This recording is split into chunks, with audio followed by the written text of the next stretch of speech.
Hello everyone, welcome to competitive maths by Sumit Jain. ये हमारा practice session रहेगा जिसमें हम 25 क्वेश्चंस की प्रैक्टिस करेंगे। अलग अलग टॉपिक से होंगे और कुछ क्वेश्चंस की अप्रोच को देखेंगे। तो हम स्टार्ट करते हैं क्वेश्चन 1 से। पहला क्वेश्चन है, when a number is increased by 40 it becomes 125% of itself, what is the number. अब जैसा कि हमें परसेंटेज में हमने किया हुआ है 125%, कोई भी चीज़ का होगा, मैं मार्कर चेंज कर लेता हूँ, तो होगा 125% को फ्रैक्शन में करेंगे तो परसेंटेज को हटाने के लिए 1/100 से मल्टीप्लाई करेंगे तो ये 5/4, यानी वो नंबर अगर पहले 4 था तो अब वो 5 बन गया है। नंबर 4 से 5 बन गया है। ये 1 यूनिट का इंक्रीज क्यों हुआ है? क्योंकि 40 से हमने इंक्रीज किया हुआ है। तो इनिशियल नंबर क्या रहा होगा? 4 यूनिट, यानी 4 इंटू 40 यानी 160 इनिशियल नंबर रहा होगा। तो हमसे इनिशियल नंबर पूछा, फाइनल नंबर पूछते तो 5 इंटू 40 200 हो जाता और इंक्रीज नंबर 40 जो हमें दिया हुआ है। नेक्स्ट क्वेश्चन पे मूव करते हैं। In the given figure P Q R S is a coordinator. Q R 18 centimetre, ये हमें 18 सेंटीमीटर दी हुई है। पी एस 9 सेंटीमीटर दी हुई है। Then what is the area of coordinator P Q R S. इस क्वेश्चन को करने के लिए बेस्ट अप्रोच रहेगी कि हम इसको, ये जो हमें पैरेललोग्राम दिया हुआ है इसमें जो कोऑर्डिनेटर दिया हुआ है इसमें 2 एंगल 60 है, एक 150 है और चारों कोऑर्डिनेटर के चारों एंगल्स का सम होता है 360 डिग्री। तो वहां से हम एंगल एस निकालेंगे तो हमारा एंगल एस आएगा 90 डिग्री। 360 में से आप 270 को माइनस कर दें तो 90 डिग्री आएगा, तो एंगल एस 90 डिग्री आएगा। अब इस फिगर को हम थोड़ा सा एक्सटेंड करेंगे ऐसे और ये इसे यहाँ मेट कर जाएगा। इसको एक पॉइंट मान लेते, पॉइंट टी।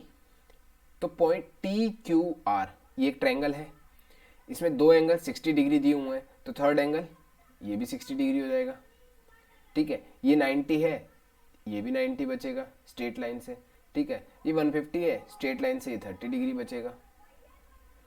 अब हम देखते हैं ट्रायंगल टी क्यू आर। हमें पूछा क्या हुआ है? पी क्यू आर एस, जो ब्लैक वाला पोर्शन है इसका एरिया पूछा हुआ है। उसको निकालने के लिए क्या कर सकता हूँ? ट्रायंगल टी क्यू आर में से ट्रायंगल टी एस पी, अगर इसको माइनस कर दूंगा तो मेरा जो कोऑर्डिनेटर जो मेरे से पूछा हुआ है पी क्यू आर एस, इसका एरिया आ जाएगा। ठीक है, अब ट्रायंगल टी क्यू आर में ये 60 डिग्री, ये 60 डिग्री, ये 60 डिग्री, तो इक्विलेटरल ट्रायंगल हो गया जिसकी साइड 18 सेंटीमीटर दी हुई है। तो इक्विलेटरल ट्रायंगल का एरिया हमें पता है √3/4 into side square minus area of triangle T S P. अब टी एस पी में हमें एक साइड 9 सेंटीमीटर दी हुई है। हमें पाइथागोरस के राइट एंगल ट्रायंगल में एंगल की, अगर एंगल 30, 60 और 90 हो तो इनकी साइड्स का रेशियो हमें पता होना चाहिए। 30 के अपोजिट अगर 1 है तो 60 के अपोजिट √3 होगा, 90 के अपोजिट 2 होगा। ये इनकी साइड का रेशियो रहता है हमेशा। तो अब यहाँ 60 के अपोजिट अगर 9 है तो 30 के अपोजिट का होगा, कितना होगा? 3√3, क्योंकि इसी का √3 टाइम्स तो 9 आएगा। और 90 के अपोजिट, जो 30 के अपोजिट है उसका ट्वाइस होता है। 30 के अपोजिट 1 था तो यहाँ ट्वाइस था, तो यानी 6√3 ये आ गया। अब ट्रायंगल टी पी एस, ये तो राइट एंगल ट्रायंगल है, तो इसका area half base into height, half base कितना है 9 सेंटीमीटर, हाइट 3√3, तो यहाँ से हमारा आ जाएगा ये 9 और यहाँ पे भी 9 बचेगा। तो 27√3 माइनस 27, नहीं ये 81 आएगा, सॉरी 9 9 से 81 माइनस 27√3/2, तो ये आएगा 162√3 माइनस 27√3 अपॉन में 2, तो आ जाएगा 135√3 अपॉन में 2। ऑप्शन सी हमारा आंसर हो जाएगा। तो इसके लिए बेस्ट अप्रोच रहेगा कि आप इसको ट्रायंगल में कन्वर्ट करिए और 2 ट्रायंगल के एरिया को माइनस करके एक क्वाड्रिलेटरल का एरिया आ जाएगा आपका। नेक्स्ट क्वेश्चन पे मूव करते हैं। ये क्वेश्चन है जिसमें n की वैल्यू दी हुई है 1 2 3 4 5 का होल स्क्वायर प्लस 1 2 3 4 5 प्लस 1 2 3 4 5 4 6 और अंडर रूट n की वैल्यू पूछी हुई है हमें। अब n की वैल्यू को हम देखते हैं, ये हमें दी हुई है 1 2 3 4 5 इसका होल स्क्वायर। नेक्स्ट जो वैल्यू दी हुई है 1 2 3 4 5। अब ये √10 पूछा हुआ तो मेरे को ये तो समझ में आ रहा है कि किसी न किसी का स्क्वायर बनाने की कोशिश की गई है, तो मैं स्क्वायर बनाने की कोशिश करता हूँ। अब इसको मैं किस चीज़ में ब्रेक कर सकता हूँ, 1 2 3 4 5 +1, अब तो कोई फ़र्क तो नहीं पड़ा। अब ये मेरा ट्वाइस हो गया। अब इसको मैं लिख सकता हूँ 1 2 3 4 5 whole square plus twice of 1 2 3 4 5 +1। अब 1 का स्क्वायर भी 1 होता है तो इसको ये भी लिख सकता हूँ है, और यहाँ पर मल्टीप्लाई बाय 1 करूँगा तो भी कोई फ़र्क नहीं पड़ेगा। ये तो मेरा क्या होगा, a² plus b² plus 2ab, तो क्या बच गई a प्लस b का होल स्क्वायर। अब a कितना है, 1 2 3 4 5, b क्या है 1, यानी इसका होल स्क्वायर, यानी 1 2 3 4 6 का होल स्क्वायर। ये मेरी n की वैल्यू होगी। अब मेरे से √10 पूछा हुआ है तो मतलब ये हटा दूंगा मैं, तो ऑप्शन ए मेरा आंसर हो जाएगा। नेक्स्ट क्वेश्चन पे मूव करते हैं। An aeroplane is flying at a height of 1.8 kilometre above the ground. The angle of elevation from point x is 60 degree and after 20 seconds its elevation from x becomes 30 degree. ये point x is on the ground, what is the, ये points अलग अलग दिए होंगे, मैंने x लिख दिया question में, शायद कोई गलती हो देख लेना, मगर पॉइंट्स सेम स्ट्रेट लाइन पे है और अलग अलग एंगल क्रिएट करें तो अलग अलग पॉइंट है। हम इसका डायग्राम ड्रॉ कर लेते हैं। इसका डायग्राम बनेगा जैसे कि ये एक प्लेन मान लेते हैं हम 1.8 किलोमीटर की हाइट पे, और टाइम सेकेंड्स में दिया हो तो इसको मैं मीटर में कन्वर्ट कर लेता हूँ, यानी 1800 मीटर। कोई भी एक पॉइंट है जिससे हमारा पहले है और फिर एलिवेशन एंगल चेंज हो गया है। अब पहले 60 है, बाद में 30 हो गया। अब अगर आपको डाउट हो कि यहाँ 30 था या यहाँ 30, तो आप ऐसे इसको याद कर लीजिए, समझ लीजिए कि एंगल जैसे जैसे पास आ रहा है तो यहाँ आके स्ट्रेट हो जा रहा है, तो यहाँ के एंगल बढ़ जा रहा है 90 डिग्री। तो यहाँ अगर 30 और 60 दिया होगा तो 60 इस तरफ लेंगे, 30 इस तरफ लेंगे, क्योंकि इस तरफ आने पे एंगल बढ़ जा रहा है राइट साइड, तो एंगल इसे आएगा। ये 20 सेकेंड्स के बाद का टाइम पॉइंट है। अब सेम क्वेश्चन हमने जो पहले क्वेश्चन 2 किया था उसमें हमने सेम कॉन्सेप्ट दिया था, 90 डिग्री 30 डिग्री और 60 डिग्री। अगर ये होगा तो 30 के अपोजिट 1 होगा, 60 के अपोजिट √3 होगा और 90 के अपोजिट 2 होगा। अब इस ट्रायंगल में, इस क्वेश्चन ट्रायंगल में देखते हैं PQRS, ये पॉइंट मान लेता हूँ मैं। PRS में ये 60 डिग्री है, ये 90 डिग्री है, तो ये 30 डिग्री बच गया। अब 60 के अपोजिट अगर 1800 है मीटर में ये, तो 30 के अपोजिट कितना लगा, इसका √3 से डिवाइड हो जाएगा, क्योंकि √3 टाइम्स होता है ये 60, तो ये हो जाएगा 600 √3। ठीक है, ये हमारा RS आ गया। अब ट्रायंगल PQS में 30 के अपोजिट अगर 1800 है तो 60 के अपोजिट यानी पूरा ये वाला कितना हो जाएगा, √3 टाइम्स, यानी 1800 √3। तो हमें QR पूछा हुआ है, QR डिस्टेंस कितना हो जाएगा, 1800 √3 माइनस 600 √3 यानी 1200 √3। ये डिस्टेंस ट्रेवल हुआ है कितनी सेकंड में, 20 सेकंड्स में। यहाँ से आ जाएगा 60 √3, ये मीटर में था और ये सेकंड में था, मीटर पर सेकंड। अब किलोमीटर पर आवर में का है तो 18/5 से मल्टीप्लाई हो जाएगा, ये 12, 18 12 जा 216 √3। ऑप्शन ए हमारा आंसर हो जाएगा। तो आपको ये पता होना चाहिए कि ट्रायंगल में कोई भी 90 30 60 का दिया हो तो इसकी वैल्यूज़ हमें डायरेक्ट पुट करनी आनी चाहिए। 30 60, 30 के अपोजिट 1 होगा, 60 के अपोजिट √3 होगा, 90 के अपोजिट 2 होगा, ये इनका रेशियो रहेगा। तो जो वैल्यू दी होगी उसको हम उसके हिसाब से एडजस्ट कर लेंगे। नेक्स्ट क्वेश्चन देखते हैं। In the given figure PQR is a quadrant whose radius is 7 centimetre. तो ठीक है, मतलब ये QR हमें दिया हुआ है 7 centimetre. A circle is inscribed in the quadrant as shown, what is the area of circle. अब ये सर्कल दिया हुआ है, हमें सिंपल इसका रेडियस पता लग जाएगा तो एरिया पता लगा लेंगे हम। तो ये पॉइंट अगर सर्कल का सेंटर है तो ये इसका रेडियस हो गया। सिमिलरली ये पॉइंट भी इसका रेडियस हो जाएगा। ठीक है, ये इसको टच करके जा रही है, ये सब 90 डिग्री बन रहे हैं। ठीक है, ये भी है, तो ये सारा एक स्क्वायर बन जाएगा, यानी सब radius R R R R। तो यहाँ से जब हम इस पॉइंट को इसे ज्वाइन करेंगे तो ये इसका स्क्वायर का डायगोनल हो जाएगा √2r, ठीक है। और यहाँ से भी ये सेम पॉइंट r, और हमें ये क्यू आर अगर इस क्वाड्रेंट की रेडियस है तो ये क्यू से लेके एस, ये पॉइंट भी इसकी सेम 7 सेंटीमीटर है। और इस 7 सेंटीमीटर को हम लिख कह सकते हैं √2r + r, यानी √2r + r, इसकी वैल्यू हमें दी हुई है 7 सेंटीमीटर। क्योंकि अगर क्यू आर 7 है तो क्यू एस भी 7 ही रहेगा, क्योंकि क्वाड्रेंट का रेडियस है ये भी, सेंटर से सर्कल के पॉइंट तक, ये क्वाड्रेंट के point.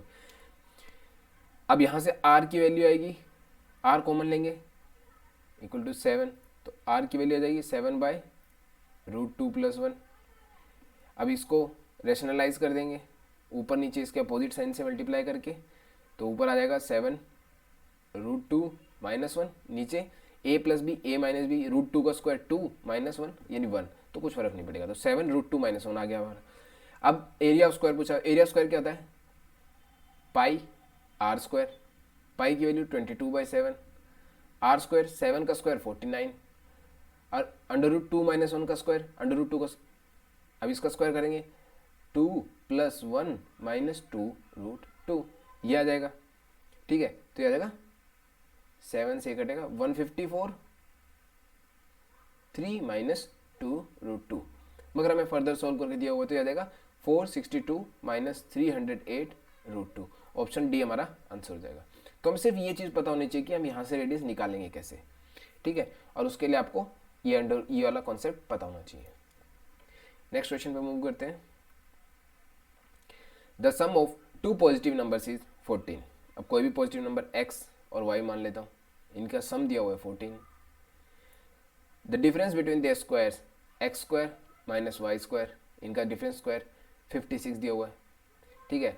What is the sum of their squares, पूछा क्या हुआ है x² + y² की वैल्यू पूछी हुई, ठीक है। अब a² - b² आइडेंटिटी बताए, ये हो जाएगा x + y, x - y, इसकी वैल्यू 56 दी हुई है। अगर ये वैल्यू 14 है तो x - y की वैल्यू कितनी आएगी, 4 आ जाएगी। x - y की वैल्यू 4 आ गई, x + y की वैल्यू 14 है, x - y की वैल्यू 4 आ गई, तो यहाँ से x की वैल्यू कितनी आ जाएगी, 2x की वैल्यू 18, जब हम इनको टोटल करेंगे तो x की वैल्यू 9 आएगी, सब्ट्रैक्ट कर देंगे तो y की वैल्यू आ जाएगी 2y = 10, y की वैल्यू 5, तो x की वैल्यू 9 और y की वैल्यू 5 आ गई। अब स्क्वायर्स का सम पूछा हुआ है, 9 का स्क्वायर 81, 5 का स्क्वायर 25 यानी 106, ऑप्शन ए हमारा आंसर हो जाएगा। नेक्स्ट क्वेश्चन पे मूव करते हैं। ये क्वेश्चन है, अच्छा क्वेश्चन है ये वाला। इसमें दिया हुआ है एक कोई भी नंबर है जिसकी वैल्यू है 3^13, 3^14 + 3^13 - 12। What is the largest prime factor of n। अब इसके अगर हम सारे फैक्टर्स निकाल लेते हैं तो उसमें से हम लार्जेस्ट प्राइम फैक्टर छांट सकते हैं। तो इसके फैक्टर्स निकालने के लिए क्या करेंगे हम, पहले हम इसको 3^13, अब 3 की पावर 2 दी हुई है इसमें, तो 3^13 कॉमन ले सकता हूँ, ये बचेगा 3^1 + 1, ठीक है, -3 × 4। नेक्स्ट स्टेप में हो जाएगा 3^13, ब्रैकेट में 3 + 1 4 हो जाएगा, -3^4।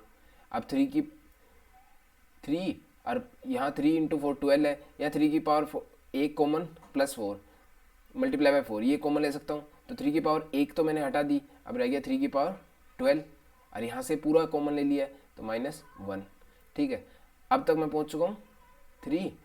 अगर मेरे को प्राइम नंबर्स में पूरा हुआ है तो 4 को भी मैं 2 का स्क्वायर लिख लेता हूँ, ठीक है, क्योंकि 4 तो प्राइम नंबर नहीं है, 2 प्राइम नंबर है, उसकी पावर बता सकते हैं।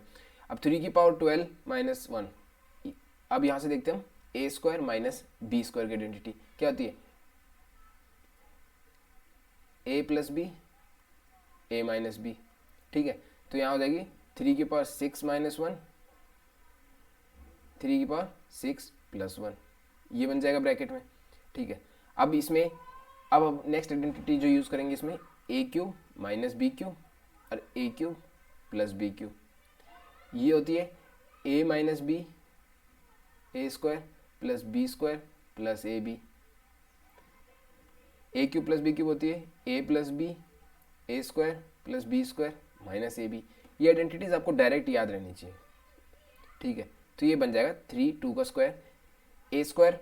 अब ये किस चीज़ का है, इसको हम लिख सकते हैं, इस पर्टिकुलर वैल्यू को देखूंगा तो मैं 3 का स्क्वायर का क्यूब माइनस 1 का क्यूब, इसको ऐसे लिख सकता हूँ। तो ए क्यूब माइनस बी क्यूब, ये हो जाए ए माइनस बी, यानी 3 का स्क्वायर माइनस 1, ए स्क्वायर यानी 3 का स्क्वायर का होल स्क्वायर, यानी 3 का पावर 4, प्लस बी स्क्वायर 1 का स्क्वायर 1, प्लस ए बी में 3 का स्क्वायर और ये 3 का स्क्वायर आ जाएगा। ठीक है, सिमिलरली सेकंड वाले ब्रैकेट को खोलेंगे, ए क्यूब प्लस बी क्यूब, ये सेम चीज़ प्लस का साइन आ जाएगा यहाँ पर, यानी ए क्यूब, पहले लिख देंगे ए प्लस बी।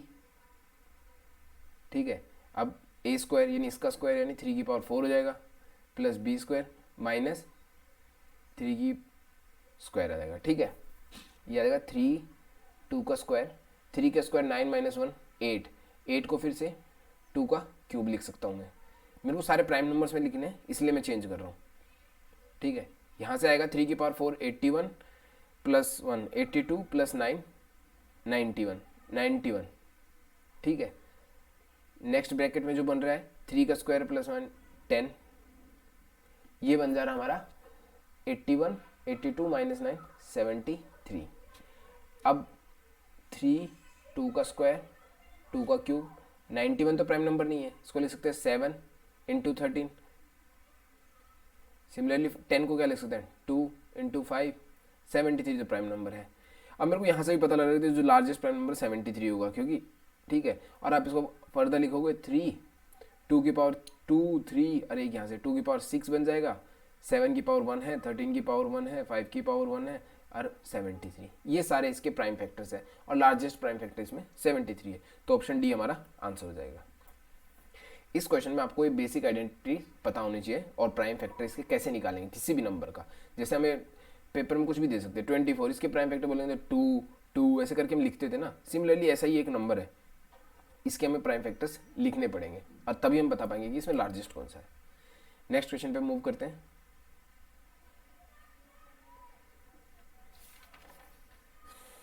इसमें 2 पॉइंट्स दिए हुए हैं, हमें बताना है कि कौन सा सही है कौन सा गलत है। अब पहला देखते हैं 1 प्लस 1/2 प्लस 1 प्लस 1/3 1 प्लस 1/4 ऐसे चलते चलते 1 प्लस 1/998। ठीक है, अब इसको सॉल्व करेंगे तो कितना आएगा, एलसीएम लेंगे तो 3/2, नेक्स्ट का एलसीएम लेंगे तो 4/3, नेक्स्ट का एलसीएम लेंगे 5/4, ऐसे लेते रहेंगे। लास्ट वाला कितना बचेगा, देखो सीरीज क्या बन रही है, यहाँ 2 है तो ऊपर 3 हो जा रहा है, यहाँ 3 है तो ऊपर 4 हो जा रहा है, क्योंकि एक एक ऐड हो रहा है। तो 998 है तो 999/998, ये सीरीज ऐसे बन जाएगी। अब हम देख सकते हैं कि सीरीज में हर चीज़ ऐसे क्रॉस में कट रही है, तो मतलब यहाँ जो वैल्यू होगी वो इसको भी काट देगी, बचेगा हमारा 992/2। ये कितना आ जाएगा 499.5, जो कि 497 से ज़्यादा है, तो पहली पॉइंट तो सही है।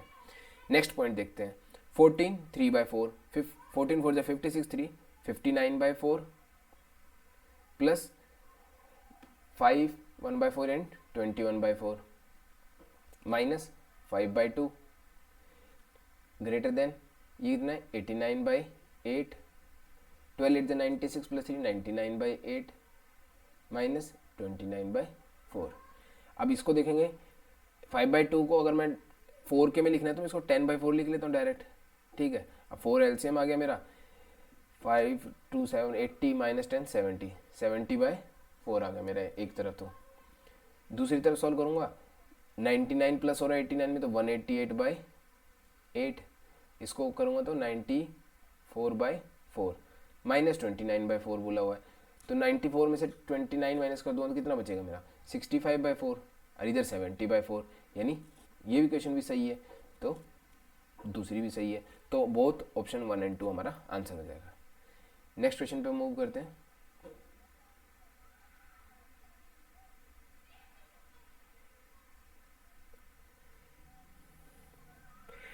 ये एक हमें पाई चार्ट का क्वेश्चन है। The expense of a country a particular year is given in pie chart, read the pie chart and answer the question.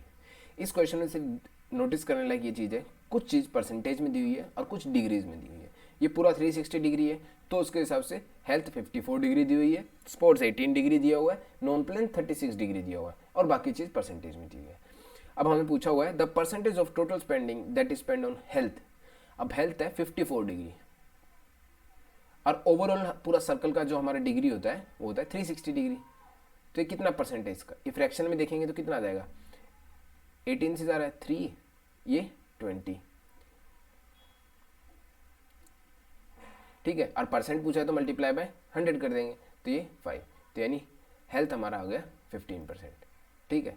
तो आपको ऐसे परसेंटेज निकालना आना चाहिए कोई भी चीज़ फ्रैक्शन वैल्यू में दी हुई है तो, अगर डिग्री में दी हुई तो सिंपल। इसमें आप अगर ये सब नहीं करना है, 36 डिग्री 36 डिग्री होगा वो 10% हो जाएगा, क्योंकि ओवरऑल 360 डिग्री है, तो 36 उसका 10% हो जाएगा। अब 54 दिए हो तो 18 ज़्यादा, यानी इसका भी हाफ, यानी 10 और 5 15% हो जाएगा हमारा आंसर। नेक्स्ट क्वेश्चन है, उसका सेम पाई चार्ट मैंने वापस बनाने की जगह उसका डाटा लिख दिया है, और हम आगे क्वेश्चन इसी से करेंगे। हाउ मच, अब इसमें जो हेल्थ है 54 है, अब 36 10% होता है, 54 यानी 15%, 36 का आधा है 18 यानी 5% की बात हो रही है। अब 36 खुद है तो यानी 10% की बात हो रही है, तो हम डायरेक्ट ऐसे लिख सकते हैं, हमें हर चीज़ निकालने की जरूरत नहीं है। How much percent is the money spend on non plan, non plan कहाँ है 10%, less than that on defence, defence पे 15% है, कितना लेस हो रहा है 5% लेस हो रहा है, किसके रिस्पेक्ट में 15 के रिस्पेक्ट में, और मल्टीप्लाई बाय 100 कर देंगे परसेंटेज में आ जाएगा, यानी 33 1/3%। खुद ही देख लो, ये 15 के 15 से 10 हो जा रहा है, यानी कोई भी चीज़ 3 से 2 हो जा रही है, तो 33 1/3 यानी 1/3 घट जा रही है, तो ऑप्शन बी हमारा आंसर हो जाएगा। Next question, if the total amount spent by government during the year was 1 lakh crore, then the amount spent on health and education together was, health and education, health का कितना था percentage हमने निकाला था 15%, education का 10%, तो total 25% spend हुआ है। अब 1 लाख करोड़ का 25% कितना होता है 1/4, यानी 1/4 इसका, यानी 25,000 करोड़, तो ऑप्शन बी हमारा आंसर हो जाएगा। नेक्स्ट क्वेश्चन पे मूव करते हैं। If the total amount spent by government during the year was 3 lakh crore, then the amount spent on state development exceeds that on sports. State development में 15%, sports पे कितना निकाला था हमने, अगर 36% 10 होता है 18 कितना हो जाएगा 5%, यहाँ 15, तो 10% एक्सीड कर रहा है। अब 3 लाख करोड़ का 10% कितना हुआ 30,000 करोड़, तो ऑप्शन ए हमारा आंसर हो जाएगा। तो ऐसे आपको डायरेक्ट करना आना चाहिए ये सब चीज़ें। The percentage of excess money spend on others that on sports, sports पे कितना था 5%, अदर्स पे 30%, तो कितना परसेंट ज़्यादा, यहाँ 30% या 25% एक्स्ट्रा स्पेंड हो रहा है इस पर, ऑप्शन डी हमारा आंसर हो जाएगा। नेक्स्ट क्वेश्चन पे मूव करते हैं। A retailer marks his good by 20% and then offers a discount of 25%, what will be the selling price on an item that he sells of its cost price is ₹2500। Cost price हमें दिया हुआ है, selling price पूछा हुआ है। अब cost price 2500 है, ठीक है। अब उसने मार्क्स अप कर दिया 20% से, 20% क्या होता है 1/5, मार्कअप किया यानी बढ़ाया, यानी 5 यूनिट में 1 यूनिट बढ़ा दिया, तो यानी प्राइस अभी 6/5 टाइम्स हो गया, ठीक है। अब उसने डिस्काउंट दे दिया 25% का, 25% 1/4, यानी कोई भी अमाउंट 4 था उसमें 1 का डिस्काउंट दे दिया, तो अब प्राइस रह गया 3/4, ठीक है। ये इससे सेलिंग प्राइस आएगा, इसी की वैल्यू हमें पूछी हुई है। सॉल्व कर लेते हैं, 3 2 या 10 है, एक 0 काट देगा, 9 × 250 यानी 2250, ऑप्शन डी हमारा आंसर हो जाएगा। इस क्वेश्चन में भी आपको किसी को कोई डाउट तो नहीं होगा, ठीक है। इसको आप काफ़ी मेथड से कर सकते हैं, रेशियो से भी कर सकते हैं, और जैसे आपको मतलब सही लगे आप कर लीजिएगा। रेशियो से कैसे कि पहले तो रेशियो से ऐसे करते कि उसको कॉस्ट कितना कमा पड़ा और उसने अर्न कितना किया। अब मार्क्स अप बाय 20%, यानी 5 रुपये की चीज़ थी, अब उसने बढ़ा के 6 तो कर दिया, यानी 5 रुपये की कोई भी चीज़ थी उसको 6 रुपये तो यहीं पे मिलने लगे। अब डिस्काउंट 25% होता है 1/4, यानी 4 पे 1 का डिस्काउंट, यानी उसको कोई भी चीज़ 4 रुपये की, खुद का तो उसका खर्चा 4 रुपये आ रहा था, अब मगर कमा 3 ही रुपये रहा है क्योंकि डिस्काउंट दे रहा है। तो ओवरऑल इफेक्ट कितना आ रहा है, ये 2 ये 3, ऐसे क्रॉस में काट सकते हैं। तो कोई भी चीज़ 10 रुपीज़ की थी वो 9 रुपीज़ में बेच रहा है, मगर वो चीज़ का कॉस्ट कितना दिया 2500, कितना टाइम्स दिया 250 टाइम्स, तो इसका भी 250 टाइम्स हो जाएगा। तो ये और ये सेम चीज़ बन जाएगा। तो आप ऐसे भी कर सकते हैं और ऐसे भी कर सकते हैं, जैसा आपको सही लगे। नेक्स्ट क्वेश्चन पे मूव करते हैं. A bullet fired from a fire rifle travels at an average speed of 25-20 km per hour. If it hits the target after 0.2 second, how far is the distance from the rifle? Distance क्या होता है? Speed into time. Speed भी दी हुई है, time भी दिया हुआ है. बस ये स्पीड किलोमीटर पर आवर में दी हुई है. मीटर पर सेकंड में 5/18 से मल्टीप्लाई कर देंगे, ये मीटर पर सेकंड हो गया. टाइम 0.2 सेकंड दिया हुआ है तो 2/10 हो जाएगा. अब यहाँ ये 9 से कट रहा है, 2 72 28, ये 2 80 हो गया. यहाँ 2 बच गया, 2 इससे कट गया, ये 0 इससे कट गया. 25 8 जा 140 और मीटर में पूछा है तो 140 मीटर. ऑप्शन बी हमारा आंसर हो जाएगा. Next question. A can complete 50% job in 9 days. अगर कोई 50% काम को 9 डेज में कर रहा है तो 100% पूरे डबल काम को करने में, 100% काम करने में 18 डेज जाएंगे. तो इस चीज़ को ऐसे रखिए, ए 50% काम अगर 9 डेज में कर रहा है तो ए टोटल काम कर लेगा 18 डेज में. ठीक है.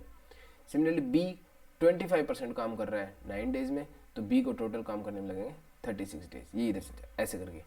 अब इन दोनों का अगर एलसीएम लेंगे, अगर टोटल काम 36 यूनिट है तो बी डेली 2 यूनिट काम कर रहा है, क्योंकि 36 यूनिट काम है, 18 डेज में काम कंप्लीट हो जा रहा है तो डेली 2 यूनिट काम कर रहा है. सिमिलरली बी 1 यूनिट काम कर रहा है. अब पूछा क्या हुआ है? If they work together for how much of the job in percentage can they complete in 9 days. अब डेली ये 2 यूनिट कर रहा है, ये 1 यूनिट कर रहा है, साथ में काम करेंगे तो डेली 3 यूनिट काम हो जाएगा. और 9 दिन काम करेंगे तो 9 दिन के 27 यूनिट काम पूरा हो जाएगा. तो कितना परसेंट काम पूरा हो गया? 27. ओवरऑल काम कितना? 36. परसेंट पूछा तो मल्टीप्लाई बाय 100, ये 3/4. 3/4 कितना होता है? 75%. तो ऑप्शन सी हमारा आंसर हो जाएगा. नेक्स्ट क्वेश्चन पे मूव करते हैं. An item is sold for ₹7,130 making a profit of 15%. What is the cost price of this item? अब 15% होता है 3/20. अब प्रॉफिट लिया यानी कोई भी चीज़ 20 की थी उसने 23 में बेच दी. 20 रुपीज़ की चीज़ 23 में बेच दी, मगर इसकी वैल्यू हमें दी हुई है 7,130. तो इसको हम डिवाइड करके देखेंगे तो आएगा 369.31. 310 टाइम्स हो रहा है तो कॉस्ट प्राइस भी 310 टाइम्स यहाँ कर देंगे तो ये 6200. ऑप्शन डी हमारा आंसर हो जाएगा. सिंपल कॉस्ट प्राइस पूछा हुआ इसमें. तो नेक्स्ट क्वेश्चन देखते हैं. ये क्वेश्चन दिया हुआ है, if a plus b square minus twice of a plus b equal to 80 and ab की वैल्यू 16 है, then what is the value of 3a minus 19b and a not equal to b. ये बोला हुआ है. अब इस equation को देखते हैं हम. a plus b का square minus twice of a plus b equal to 80. एक बार के लिए मैं a plus b को x मान लेता हूँ तो इक्वेशन बनेगी x square minus 2x equal to 80. अब इस इक्वेशन को हम सोल्व करेंगे, x square minus 2x minus 80 equal to 0. इसके फैक्टर्स बनाएंगे तो ये बनेगा माइनस 10x प्लस 8x. ठीक है. Minus 80 equal to 0. तो x कॉमन आएगा, x माइनस 10 प्लस 8 कॉमन आएगा, x माइनस 10. ठीक है. तो यहाँ से x प्लस 8 और x माइनस 10. ये मैं आपको पूरा डिटेल प्रोसेस बता रहा हूँ. आपको जितने स्टेप स्किप कर सकते हो, जितना छोटा कर सकते हो आपको कर लेना है. तो x की वैल्यू माइनस 8 और x की वैल्यू 10. x क्या था? a प्लस बी, यानी a प्लस बी की वैल्यू या तो माइनस 8 है या फिर a प्लस बी की वैल्यू 10 है. और a b की वैल्यू मेरे को दी 16. तो मैं यहाँ से डायरेक्ट भी आइडिया लगा सकता हूँ, या तो -4 2 16 हो जाएगा. ठीक है. वो -4 ले सकता हूँ, या फिर प्लस वाले कॉन्सेप्ट से 8 और 2 ले सकता हूँ. मगर मैं -4 और -4 ले नहीं सकता क्योंकि a not equal to b बोला हुआ है. तो मैं वैल्यू 8 और 2 ही ले सकता हूँ, यानी a प्लस बी मेरा 10 है. तो 8 और 2 आ गई. अब इसमें वैल्यू पुट कर दीजिए 8 की. 3 8 24, 19 इंटू 2 38, 24 माइनस 38 माइनस 14. तो ऑप्शन बी हमारा आंसर हो जाएगा. नेक्स्ट क्वेश्चन पे मूव करते हैं. What number should be added to each of the numbers so that the resulting numbers are in proportion. मतलब ये कहना चाह रहा है कि इसमें क्या ऐड करें और इसमें ऐसे आपको पता होना चाहिए प्रोपोर्शन में लिखते कैसे हैं. ठीक है.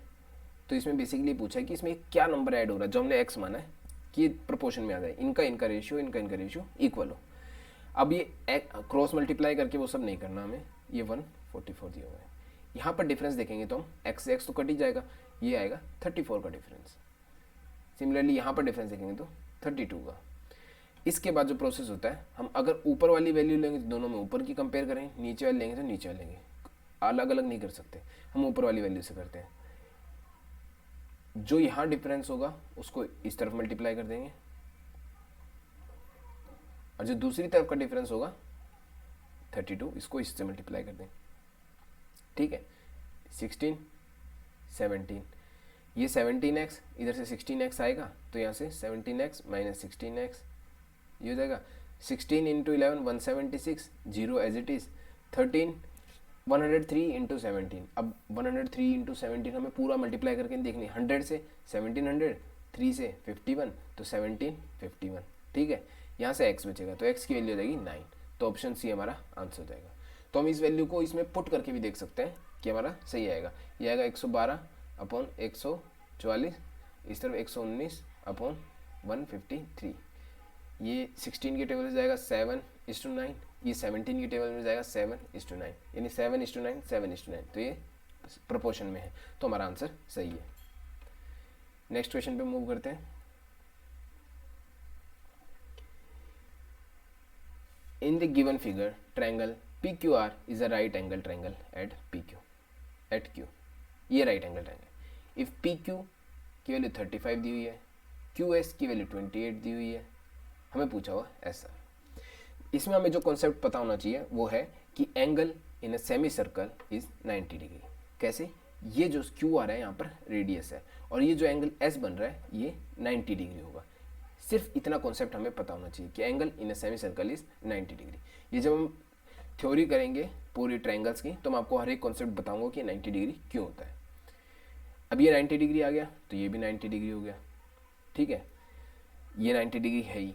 तो इसमें आपको सिर्फ दो चीज़ें पता होनी चाहिए कि QS का स्क्वायर क्या होता है, PS इंटू SR की इक्वल।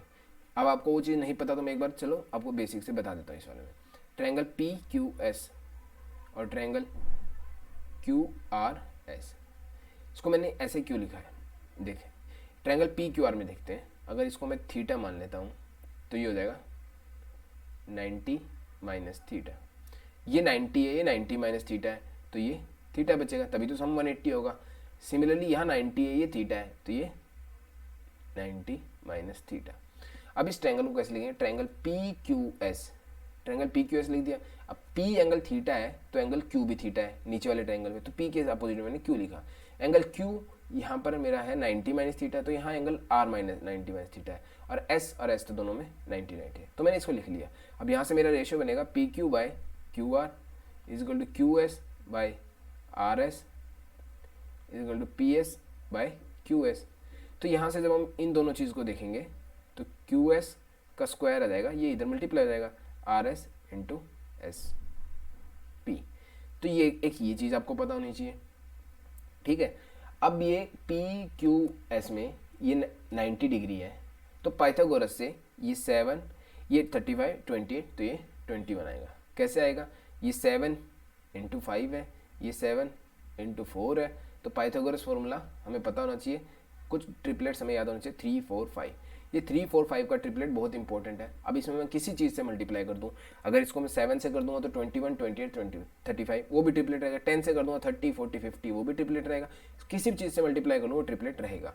तो इस चीज़ में 7 से मल्टीप्लाई हुआ है, अगर ये 5 है ये 4 है तो ये 3 यूनिट होगा। 7 से हुआ तो 7 3 जा 21। तो आपको डायरेक्ट ये वैल्यूज़ पता होनी चाहिए, निकालनी आती है। तो PS आ जाएगा 21। अब यहाँ पर वैल्यूज़ को पुट कर लेंगे। QS क्या है 28, 28 का स्क्वायर यानी 28 इंटू 28। PS हमारी आ गई 21। SR जो हमें पूछा है वो यहाँ से, अब मैंने इस फॉर्मूले में पुट किया वैल्यूज़ को बस। अब यहाँ से 4, ये 3, ये 56 112 बाई 3 यानी 37.33। ऑप्शन C B आंसर हो जाएगा। नेक्स्ट क्वेश्चन पे मूव करते हैं। If in 2 years the simple interest increased by 16%, what will be the compound interest earned in rupees on rupees 25,000 in 2 years at the same rate? अब simple interest में कैसे होता है, अगर एक साल 100 अमाउंट है तो इसमें 10% इंटरेस्ट हो 10 आ जाएगा, नेक्स्ट ईयर भी 10 रुपये आ जाएगा। तो अगर 2 साल में देखेंगे तो यहाँ 10% था, यहाँ 10% था, तो 2 साल का ओवरऑल देखेंगे तो 20 रुपये बढ़ गया यानी 20%। तो सिंपल इंटरेस्ट में 10 साल अगर 1 साल और बढ़ा देंगे तो 10% और बढ़ जाएगा, तो इसका 100 का 10 रुपये फिर मिल जाएगा, तो 30% हो जाएगा। तो सिंपल इंटरेस्ट में जो भी इंटरेस्ट होगा वो ईयर बाय ईयर वैसे मल्टीप्लाई होते जा रहे हैं, जैसे 10, 20, 30, अगर नेक्स्ट ईयर 4 साल का देंगे तो 40। तो अगर 2 साल में 18% है, 16% है, तो 1 साल में 8% रहा होगा, ठीक है, क्योंकि पहले साल 8%, दूसरे साल 8%, तो 16% मिल गया। अब कंपाउंड इंटरेस्ट है, कंपाउंड इंटरेस्ट में क्या होता है, कोई भी जो अमाउंट है, अब जो फर्स्ट ईयर में हमने इंटरेस्ट अर्न किया उसके ऊपर भी हमें इंटरेस्ट मिलेगा।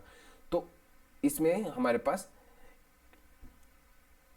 जो सेकेंड ईयर में इंटरेस्ट होगा वो इस 8% पे भी 8% का इंटरेस्ट मिलेगा, ठीक है। तो ओवरऑल इंटरेस्ट हो जाएगा 8 + 8 प्लस जो 8% ये था इसके ऊपर भी 8% हमें इंटरेस्ट मिल जाएगा, तो ये आ जाएगा 16.64% इंटरेस्ट हम अर्न करेंगे। अब 25,000 दिया हुआ है, 25,000 इसका 16.64% साइन को हटाऊंगा तो अपॉन 100 लिख लेता हूँ मैं, सॉल्व करो, ये आ गया। अब इस क्वेश्चन को इस वैल्यू में कैसे देखोगे, अब 250 से मल्टीप्लाई दिया हुआ है, 250 ना लिखते हुए इसको मैं 1000 लिख देता हूँ, मल्टीप्लाई बाय 4 हो गया, अब डिवाइड बाय 4। अब इसको मैं 1000 से मल्टीप्लाई करूँगा तो मेरा कितना बचेगा 16640 अपॉन 4, 4 से डिवाइड करना आसान है, 4160, तो ऑप्शन डी मेरा आंसर हो गया। तो ऐसे आपको कुछ कैलकुलेशन खुद मॉडिफाई करके इजी करनी आनी चाहिए। नेक्स्ट क्वेश्चन में मूव करते हैं। ट्रिग्नोमेट्री का क्वेश्चन है, इसमें बेसिक ट्रिग्नोमेट्रिक आइडेंटिटीज अगर आपको आती है तो बहुत इजी क्वेश्चन है। साइन 180 माइनस थीटा, अब sine 180 minus theta second quadrant में 180 पे एंगल की वैल्यू साइन साइन ही रहेगा और नेगेटिव नहीं होता सेकंड क्वाड्रेंट में साइन, तो साइन 180 माइनस थीटा हो जाएगा sine theta. Sine 90 minus theta, अब 90 में पहले क्वाड्रेंट में तो सब पॉजिटिव होते हैं, मगर 90 पे वैल्यू चेंज हो जाती है तो साइन का क्या हो जाएगा कोस हो जाएगा, माइनस कोट 90 माइनस थीटा होता है टेन थीटा, और 1 + tan स्क्वायर थीटा होता है सीकेंड स्क्वायर थीटा। ये आपको आइडेंटिटी पता होना चाहिए। अब सिर्फ इस चीज़ को देखता हूँ मैं, इसको क्या लिखता हूँ मैं, sine theta by cos theta और upon 1 upon cos square theta, सिर्फ इस चीज़ को सोल्व करो तो sine theta by cos theta, ये ऊपर चल जाएगा कोस स्क्वायर थीटा, ये स्क्वायर से एक चीज कर देगा तो ये बचेगा साइन थीटा कोस थीटा, पहले भी sine theta cos theta, minus में भी साइन थीटा कोस थीटा, तो ऑप्शन डी, ऑप्शन 0 हमारा आंसर हो जाएगा। नेक्स्ट क्वेश्चन पे मूव करते हैं। Of the 3 numbers whose average is 26, the first number is 2/11 times the sum of the either 2, मतलब कोई भी 3 नंबर माने हुए ए बी सी, अगर पहला नंबर 1 मान ले तो आइदर 2 यानी बी ए सी के सम से, तो फर्स्ट नंबर ए मान लेते हैं, इसका ये है 2/11 times sum of the either, मतलब इन दोनों का बी प्लस सी, ठीक है, एक ये क्वेश्चन बन गई। अब बोला हुआ इनकी एवरेज ए प्लस बी प्लस सी, एवरेज है तो 3 लोग, 3 से डिवाइड हो गए एवरेज आई होगी ये, तो यहाँ से ए प्लस बी प्लस सी की वैल्यू हम निकालेंगे तो आएगी हमारी 78, ठीक है। अब यहाँ से हमें फर्स्ट नंबर निकालना है, इस टाइप के क्वेश्चंस में जिस चीज़ की वैल्यू दी होगी वही नंबर निकाल सकते हैं, हम इन दो को नहीं निकाल पाएंगे, तो यहाँ से हम b प्लस सी की वैल्यू लिख सकते हैं 11 a/2, उस वैल्यू को यहाँ पुट कर देता हूँ, a प्लस बी प्लस सी की जगह 11 a/2 इक्वल टू 78, तो 13 a/2 की वैल्यू 78 है, 13 6 जा तो a की वैल्यू आ जाएगी 12, तो ऑप्शन डी मेरा आंसर हो जाएगा। तो इस टाइप के क्वेश्चन में आपको जो इक्वेशन दी होगी वहाँ से आपको वैल्यू उठा के सिंपल इस इक्वेशन में पुट करनी है, आपका आंसर हो जाएगा। नेक्स्ट क्वेश्चन पे मूव करते हैं। The distance between centres of 2 circle is 61 centimetre, distance 61 centimetre दिया हुआ है। रेडियाई दिए हुए हैं 2 सर्कल के, एक R1 मान लेता हूँ 35, एक R2 मान लेता हूँ 24 centimetre. What is the length of direct common tangent. अब इस टाइप के क्वेश्चन में आपको ज़्यादा अच्छा रहेगा कि आपको डायरेक्ट फॉर्मूला ही याद हो, ठीक है। लेंथ कितनी होगी, अंडर रूट डिस्टेंस का square minus R1 minus R2 का होल स्क्वायर, ये फॉर्मूला है। अब डिस्टेंस या फिर लेंथ पूछी हुई है, डिस्टेंस यानी 61 का square minus R1 minus R2 यानी 35 माइनस 24 11 का स्क्वायर, ठीक है। ये कितना आ जाएगा 60 सेंटीमीटर। कैसे आ जाएगा, ये भी ट्रिपलेट है, 11 60 61, आप वैल्यू कैलकुलेट करोगे तो यही आएगा। तो ऐसे ट्रिपलेट्स की वैल्यू आपको हमेशा याद रहनी चाहिए। यही चीज़ें होंगी जो आपको कैलकुलेशन को ईजी करेगी और आपका टाइम सेव करेगी पेपर में। नेक्स्ट क्वेश्चन देखते हैं। 1 माइनस 10 90 माइनस थीटा का होल स्क्वायर, ठीक है, into cos square 90 minus theta minus 1।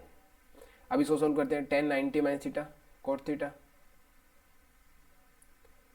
अब इसका होल का स्क्वायर दिया हुआ है, ठीक है। कोस 90 minus theta sine theta, square दिया तो स्क्वायर हो गया, माइनस में 1, ठीक है। इसको क्या करता हूँ मैं, अब ऐसे ऐसे क्वेश्चंस में अगर आपको कुछ ना समझ में आए क्या करना है तो सिंपल हर चीज़ को साइन कोस में करिए, सबसे इजी रहेगा, ठीक है। तो 1 minus cos theta by sine theta का whole square sine square theta, ठीक है। और ये -1 दिया हुआ है, ये -1 इसके साथ नहीं है, ये अलग से, यहाँ पर हमारा ब्रैकेट क्लोज है, ये मल्टीप्लाई में और ये माइनस में, तो पहले हमें मल्टीप्लाई सॉल्व करना पड़ेगा। ये आएगा sine theta minus cos theta upon sine theta, इसका होल स्क्वायर। अब मैं इस पार्ट को सॉल्व कर लेता हूँ पहले। ये बनेगा sign square theta plus cos square theta minus 2 sine theta cos theta upon में साइन स्क्वायर थीटा। अब मैं दूसरे पार्ट को भी लेके आ जाता हूँ यहाँ से, ये एज इट इज़ -1, ये देखो स्क्वायर, ये कट जाएगा, sign square theta plus cos square theta 1 होता है, तो आएगा 1 minus 2 sine theta cos theta, और ये -1 यहाँ से बचा हुआ जो, ठीक है, ये 1 और ये कट जाएगा, तो बचेगा -2 साइन थीटा कोस थीटा, और 2 साइन थीटा कोस थीटा क्या होता है, sine 2 theta, minus sine as it is है, तो ऑप्शन ए हमारा आंसर हो जाएगा। तो ये 25 क्वेश्चन हैं जो हमने प्रैक्टिस किए। इसी के साथ हम इस वीडियो को एंड करते हैं। आपको कोई भी क्वेश्चन में डाउट हो, कोई भी क्वेरी हो, तो आप मेरे को इस ईमेल आईडी पे या फिर इंस्टाग्राम या फेसबुक पे सुमित चहल के नाम से कांटेक्ट कर सकते हैं। आपकी हर क्वेरी का सॉल्यूशन करने की कोशिश की जाएगी। Thank you.